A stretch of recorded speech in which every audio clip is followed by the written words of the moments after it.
Assalamualaikum and good day everyone. Today our group will present about topic terrorism in Southeast Asia.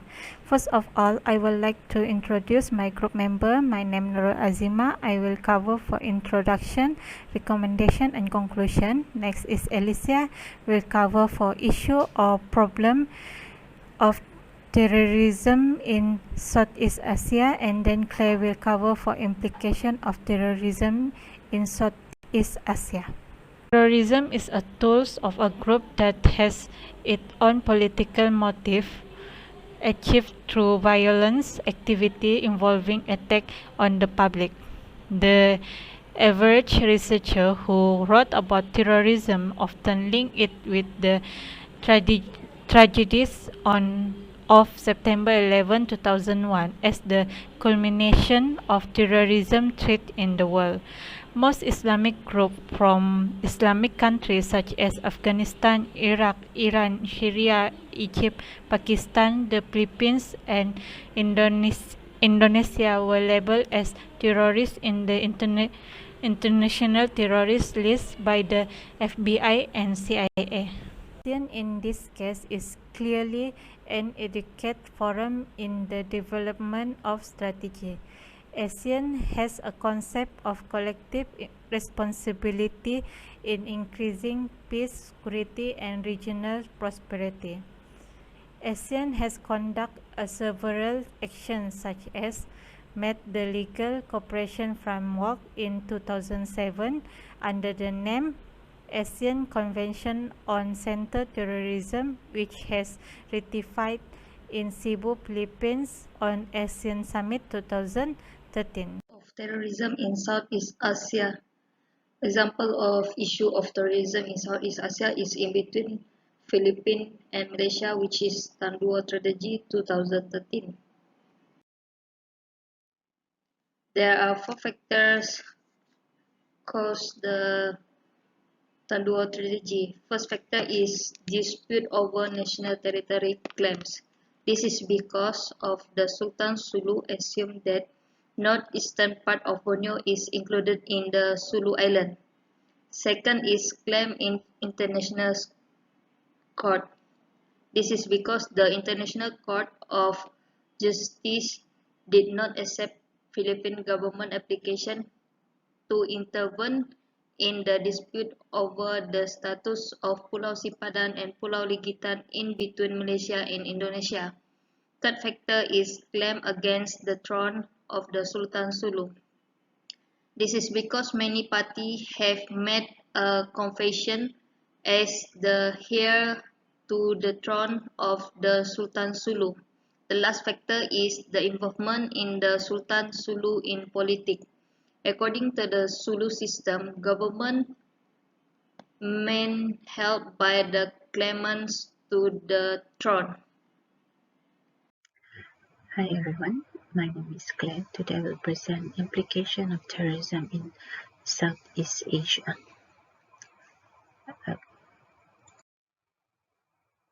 The first implication is Jamaah Islamiyah (G). It is formed in Malaysia around year 1993, and its political objective is to create Islamic State across Southeast Asia and to include Singapore, Indonesia, Brunei, Thailand, and Philippines. This group has become part of regional terrorists like Al-Qaeda, and it is suspected as to execute Balika bombing on October 2002 that killed nearly 200 people in a nightclub. And they also allege carrying out the 2004 Jakarta embassy bombing and again 2005 Bali terrorist bombing. The second one is the More Islamic Liberation Front. It is an Islamic separatist movement based in Mindanao, Philippines. It conducted many attacks against civilian and military targets through southern Philippines. During the early 1990s, the MILF launched wave attacks that forced former Philippine President Joseph Estrada to pursue all out of war against them. The third one is the Abu Sayyaf Group ASG. Is an extremist militant group originated in 1990 as a splinter faction of the Moro Islamic Liberation Front, and it is famous for ruthless kidnapping and beheading of hostages, as you can see in the picture below. And it's demonstrate its claim by sinking the Super Ferry 14 near Manila on February 2014, which killed 116 people.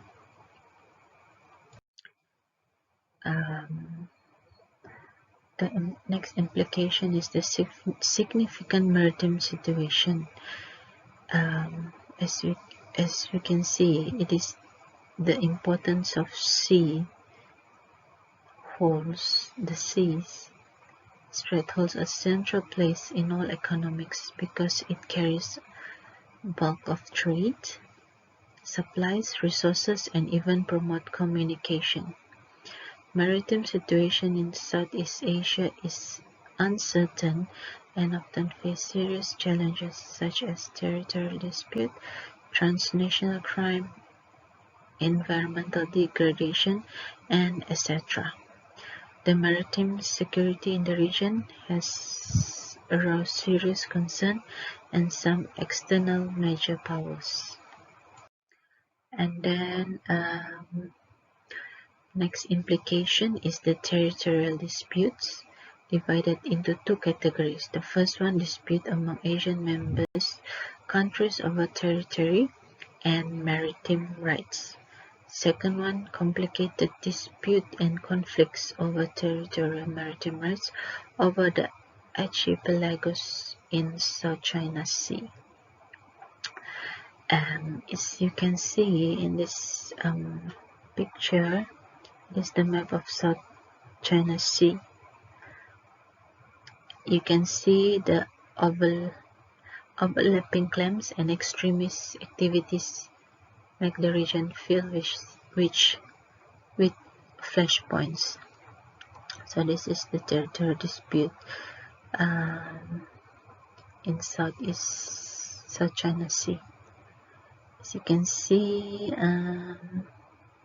Malaysia is in the green color, Vietnam purple color, China the red color. So as you can see, the lines here, they intersect one another, so there is a dispute exists in the straits. And then next implication is the transitional crime. As you can see, based on the graph, you can see the blue color. The blue color is the South China Seas. Okay. Transnational crime is a piracy of more serious problem and has been increasingly rampant in recent years. Numbers of piracy and armed robbery against ships in the Malacca Strait and South China Sea was nearly 56%, well, 56% in total worldwide. See this blue graph bar chart. And then the extreme poverty, usually economic reason people resort to piracy.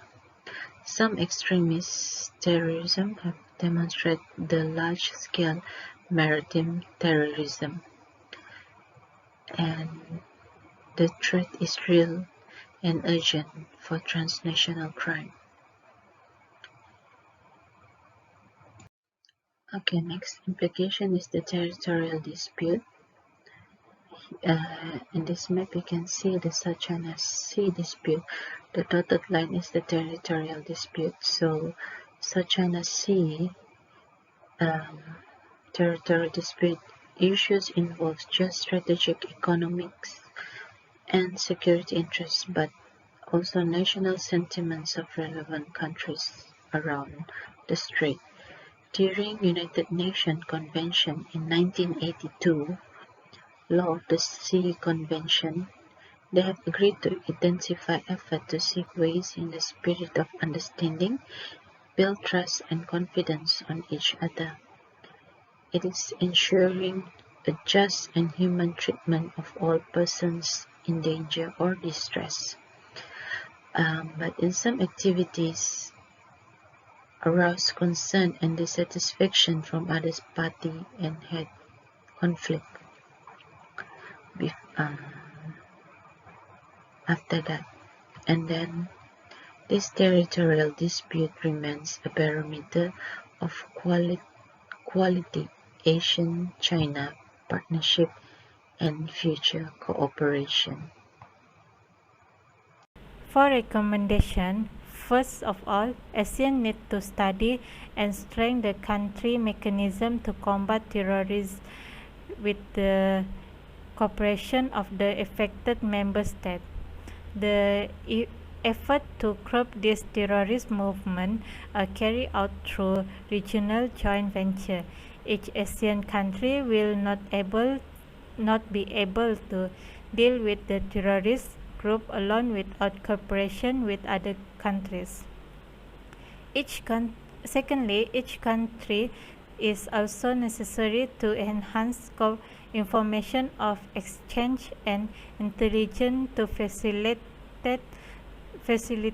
the flow of activity of terrorist organization of movement and financing. Existing organizations such as SEARCCT should enhance the capability of web portal and database with information of publication of the latest issue of violence, terrorist group, preventive measure of violence. As the conclusion, to overcome the problem of terrorism in Southeast Asia, it requires cooperation from many parties to address this issue. And every country need to promote regional political peace and stability. Next is ARF as a forum to resolve many common issues regarding to terrorism, and then the capability and cooperation cannot be viewed lacking spectrum of cost benefit alone, but through the wide angle view of original security.